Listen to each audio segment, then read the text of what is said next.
Hello everyone, నేను మీ PJ from Vizag. అందరికీ ఉండే డౌట్, అసలు ఈవీకి సర్వీసింగ్ కాస్ట్ ఎంత పడుతుంది, అసలు ఏమేమి మారుస్తారు ఇలాంటి. సో ఎగ్జాంపుల్ గా నెక్సాన్ ఈవీ తీసుకుందాం. స్టార్టింగ్ అయితే కంపెనీ అయితే 3 సర్వీస్ ఇస్తుంది, ఫ్రీ సర్వీసింగ్ అనమాట. ఇందులో first servicing normal general checkup చేస్తారు, సెకండ్ ఫ్రీ సర్వీసింగ్ కి గేర్ ఆయిల్ మారుస్తారు అనమాట.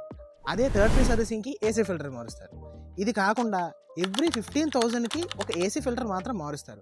అలా కాకుండా ఎవ్రీ 30K సర్వీసింగ్, అంటే ఒక 30K, తర్వాత 60K, తర్వాత 90K సర్వీసింగ్. సో ఈ 30,000 తిరిగినప్పుడు, 60,000 తిరిగినప్పుడు ఇలాంటి అప్పుడు మాత్రం గేర్ ఆయిల్ మారుస్తారు.